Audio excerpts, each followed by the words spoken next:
لو زەویانە لە ئێستادا نرخیان لە 175 وەرەقە دەست پێ دەکاتن بەپێی شوێن و موقع دێتە گۆڕین. بوون منە لە گەڕەشی ڕاستی لە 175 وەرەقە دەست پێ دەکات هەتا نزیکەی 3 دەفتەر لە گەڕەشی فەرمانبەران ئەگە بەراورد بکرێت لەگەر گەڕەکەکانی تەنیشتیان وەلەو نەخشەی نییە بەس ئەگەر بەراورد بکرێتن کمترینی 2 دەفتەر و نیو دەبێت ئەزە هەتا لەوانە تا 6 دەفتەری بچیت چونکە نزیک شەقامی ڕئیسیە و شوێنەکی زۆر باشە. هەر کاتێک کارتی زەویەکە هاتە وەرگرتنەوە دەتوانێت یەکسەر کڕین و فرۆشتنی پێ بگرێت چونکە شوێنەکانیان دیارە و نەخشەیان هەیە هیچ مشکلیان ڕووی کڕین و فرۆشتنەوە.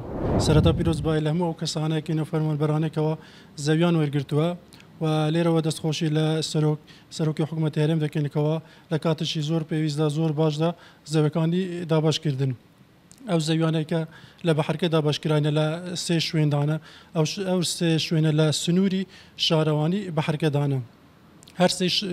هەر سێ شوێنەکانیان جێەکانیان زۆر باشە شوێنەکانیان زۆر باشە و لە ڕووی نرخەوە نرخێکی باشیان هەیە و لە نزیک ئاوادانین.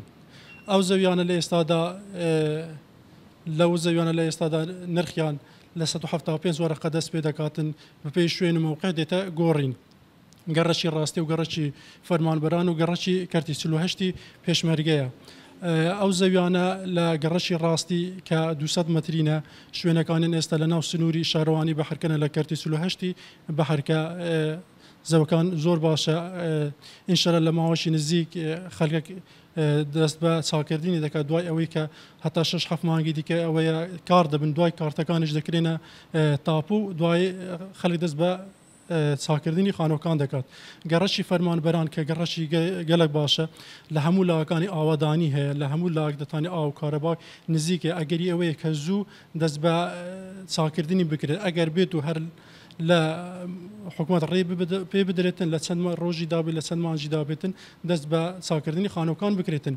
گەڕەشی پێشمەرگە گەڕەکەی زۆر باشە کە ئەو زەویانە لە گەڕەشی پێشمەرگە هەنە بە تایبەت ئێستاکەوە پشتێنەی سەوزش لە تەنش زەویەکانی پێشمەرگە بەردی بناغی لۆ دانرایە و حەمباری ئاوی لۆ دەرچووەوە خەریکی دروستکردنیتن ئەو زەویانەش زەویێکی گەلک باشن. زەویەکان وەکو پەنجەی دەستن شوێن لەگەر شوێنی جیاوازە.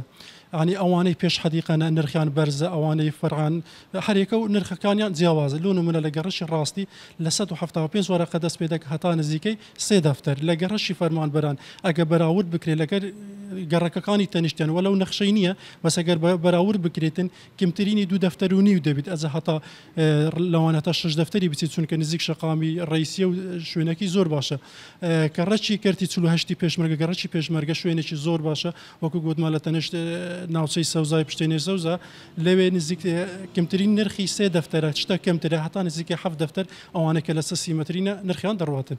لە ڕووی قانونیەوە هەتا ئێستا کارتی نیشتیمانەکان کەس وەری نەگرتیتەوە هەر کاتێک ینی حەفەن کارتی زەویەکانی هەر کاتێک کارتی زەویەکە هاتە وەرگرتنەوە دەتوانێت یەکسەر کڕین و فرۆشتنی پێ بگرێت چونکە شوێنەکانیان دیارە و نەخشەیان هەیە هیچ مشکلیان ڕووی کڕین و فرۆشتنەوە. ئەمە لە قارەتدا یاسامان هەیە. ئێستا لە گەڕەشی ڕاستی نمونە ئەمە خەدەماتی لێنێ بەڵام نزیکەکانی خەدەماتی هەیە ئەوانی لە نزیکی خراپترین زەویان کە خەدەماتی هەیە 3 دەفتەرە. یعنی ئەگەر لە ڕاستیش خەدەماتێکی لۆ بچیتن خراپترین هەر کە ئێستا 175 وەرەقە هەتا ئەو کاتی دەستە 3 دەفتەرە جا 3 دەفتەرە 4 دەفتەرە ئەو زەویەکانتش بە هەمان شێوە. زۆری شاتیە بەس ناکرێت ناهێتە کڕین فرۆشتنی ناکرێت لەبەر ئەوەی کارتەکەی هێشتا پێی نەدرایێت و هەر کارت کە هاتە وەرگرتن یەکسەر کڕین و فرۆشتنی پێ دەکرێت و کێشەی ناوێتن چونکە ئەمە گەڕەشی ڕاستی گەڕەشی پێشمەرگە پێشتر نەخشەمان هەبووە لە تەنیشت ئەو زەویانە مامەڵی پێکراوە هیچ کێشەشی نەبووە. ئێستا لە پێشمەرگە گەڕەشی پێشمەرگە لە 2010 نەخشەی هەیە بەڵام زەویەکان هەندێک مابوو لەنا ئەو نەخشەیە دابش نەکرابوون بەسەوە دابش کراینە ینی لە پێش ئێستا چەند ڕۆژ پێش ئێستا لە سەسیمەتی نزیکەی بە 7 دەفتەر فرۆشرا و کێشەی نەبووە. پرسیارشی زۆر جوانە ئەو حەردە هەتا ئێستا مردی بوو ئەو زەویانە ئێستا زیندی بوونەوە هەتا ئێستا لە بازار نەبوو خەڵکانێک دەوڵەمەندێت ئەو زەویانە لە فەرمانبەرشی دەکڕیت ئەو فەرمانبەرە دێتن دەفرۆشتەوە یان خانەی لەسەر سادەکە دەبتە ساحێبخانی دەبتە خاوەنخانیەوەی لە کرێچی دەرباز دەبیتن یعنی جموجۆلەشی زۆر باشی دەبێت خاستە نەگەر ئێستا بەغدا هەولێر ڕێک بکەون یعنی ئەگەرشی زۆری لەسەر بازار دەبیت بە تایبێت ئەو زەویانەکەی لە بەحرکەینە ینی زەوی زۆر باشن کە کەوتونەتە ناو کەرتی سنووری کەرتی 48 بەحرکە.